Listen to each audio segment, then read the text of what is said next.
హిందువులలో ఎన్ని దేవతలు ఉండ్రు, ఎంతమంది దేవుళ్ళు? 3 కోట్లుండ్రా? ఎందుకున్నాయి?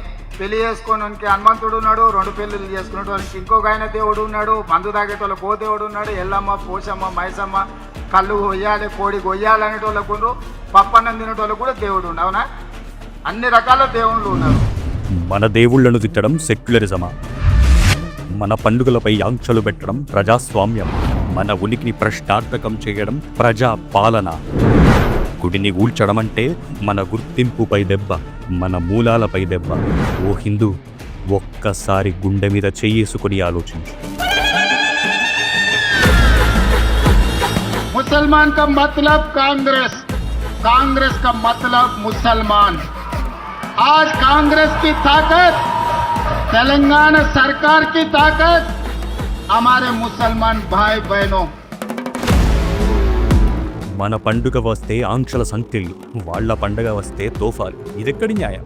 హిందువులు ఎక్కువగా ఉండే ప్రాంతాల్లో మన పండుగ చేసుకోవాలంటే భయపడాలా? అదే వాళ్ళ పండుగ వస్తే సర్కారీ ఖజానా నుండి లక్షల రూపాయలు ఇఫ్తార్లకు ఇస్తారు. ఆఫీసుల్లో పనిచేసే ముస్లింలకు ఇంటికి వెళ్లేందుకు టైం ఇస్తారు. మరి కఠోర దీక్ష చేసే మన అయ్యప్ప స్వాములు, అమ్మవారి భక్తులు కాంగ్రెస్ సర్కారుకు కానరారా? హిందువులు పూజలు చేసుకునేందుకు టైం ఇయ్యరా? జిందగీల గుళ్లను పట్టించుకున్న పాపాన బోలేదు. కనీసం 12 ఏళ్లకొచ్చే పుష్కరాలకైనా వస్తువులు కల్పించిందిరా? మరి తబ్లికీ జమాత్ సభలకు, మసీద్ నిర్మాణాలకు, వక్ఫ్ భూములకు నిధులిచ్చేందుకు కాంగ్రెస్ సర్కారుకు చేతులు ఎట్లా వస్తున్నాయి? ఇదంతా అన్యాయం కాదా? చూస్తూ ఊరుకోవాలా? మన పన్నులతో మన సంస్కృతిని అణిచివేస్తుంటే ఇంకా మౌనంగానే ఉండాలా?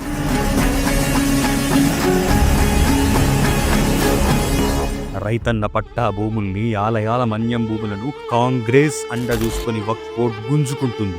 హిందూ సమాజానికి చెందిన 77,000 ఎకరాలను చెరబట్టింది.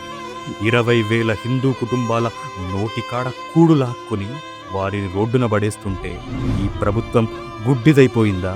మన తాతల నాటి భూమి లాక్కుంటుంటే ఇట్లాగే ఉందామా?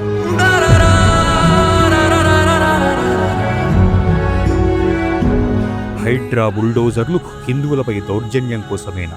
పేద హిందువు కట్టుకున్న చిన్న ఇల్లును సైతం బుల్డోజర్లు రాత్రికి రాత్రే కూల్చేస్తాయి.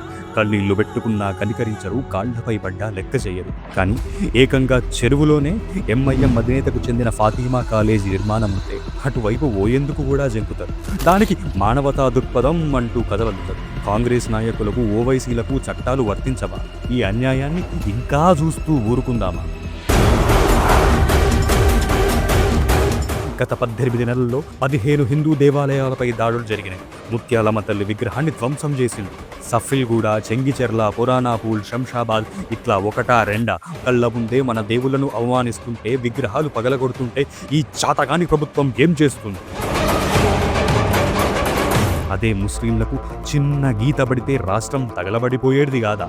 జైనూర్లో 500 మంది హిందువులపై మూకదాడి చేస్తే దిక్కు లేదు అంటే హిందువుల ప్రాణాలకు, మన దేవుళ్లకు ఈ రాష్ట్రంలో విలువ లేదన్నమాటే. మనం ఈ హిందుగాళ్ళు, బొందుగాళ్ళు, ఈ దిక్కుమాలిన దరిద్రంగాల చేతుల పడి విలవిల్లాడుతున్నది ఈ దేశం. కాంగ్రెస్ మాత్రమే కాదు, కారు పార్టీలోని కచరా నుండి ట్విట్టర్ టీలు వరకు అందరూ హిందూ వ్యతిరేకులే, సనాతన ధర్మ ద్రోహులే. హిందువులు బొందుగాళ్లు అంటూ కారు కూతలు, యాదాద్రి ఆలయం ఆదాయ వనరంటూ పిచ్చి కూతలు కూసే ఈ గులాబోలను సైతం పాతరేద్దాం. ఓ తెలంగాణ సమాజమా, మేలుకో. మన గుళ్ళు గులుతున్నా, మన భూములు గుంజుకుంటున్నా, మన పండుగలు ఆగుతున్నా గొంతెత్తవా? ఇది కేవలం రేవంత్ రెడ్డి సర్కారు బుజ్జగింపు కాదు, ఇది మన ధర్మంపై జరుగుతున్న దాడి. ఇప్పటికైనా గొంతెత్తకపోతే రేపు మన పిల్లలు గుళ్లకు పోవాలన్నా అనుమతి అడిగే రోజు వస్తుంది. ఐక్యమవుదాం, అన్యాయాన్ని ఎదురిద్దాం, మన ధర్మాన్ని కాపాడుకుందాం.